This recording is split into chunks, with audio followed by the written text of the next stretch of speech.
Sri Mulyani sebut Anies tak punya anggaran bansos untuk warga DKI.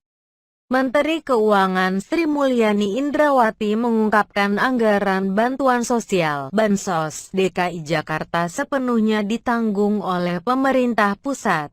Ada sekitar 3,7 juta masyarakat ibu kota yang mendapat bantuan selama pandemi corona.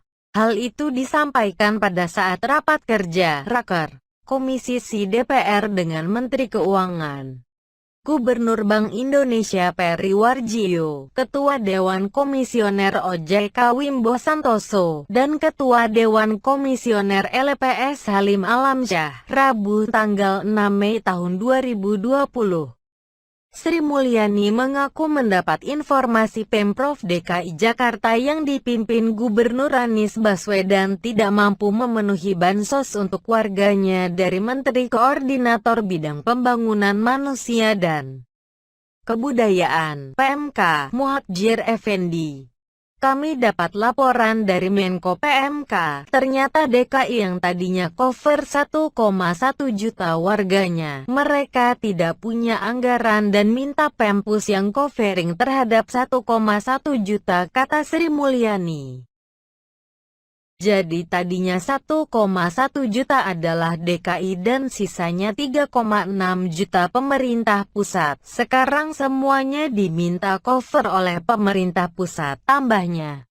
Selama pandemi corona, pemerintah memutuskan memberikan perlindungan sosial bagi 3,7 juta warganya, di mana sekitar 2,6 juta atau setara 1,2 juta kepala keluarga ditanggung pemerintah pusat dan sisanya 1,1 juta menggunakan anggaran DKI Jakarta.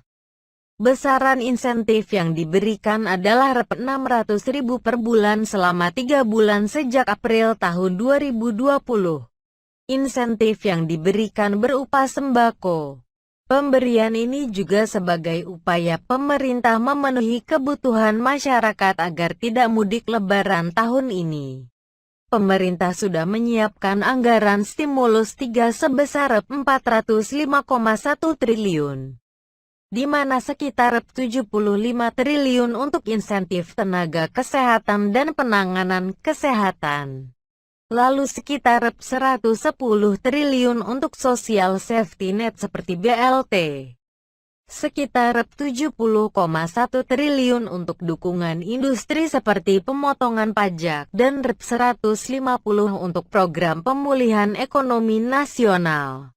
Dari anggaran Rp110 triliun ini, mantan Direktur Pelaksana Bank Dunia ini mengatakan banyak program perlindungan sosial yang diberikan kepada masyarakat, seperti program Keluarga Harapan, PKH, Kartu Sembako, tambahan Kartu Prakerja, bansos berupa sembako untuk masyarakat Jabodetabek, lalu bantuan langsung tunai, BLT, untuk warga di luar Jabodetabek. Selanjutnya, ada pembebasan tarif listrik untuk pelanggan 450 VA dan diskon tarif untuk pelanggan 900 VA subsidi. Lebih lanjut, Sri Mulyani mengungkapkan, pendistribusian bansos berupa sembako di wilayah Jabodetabek melibatkan perusahaan jasa logistik seperti PT Pos Indonesia hingga ojek online ojol. BLT ini langsung ke akun bansos delivery. Juga termasuk gunakan jasa ojek online sehingga bisa tetap berikan pendapatan bagi para supir ojek yang sekarang alami penurunan tajam karena WFH, ungkapnya.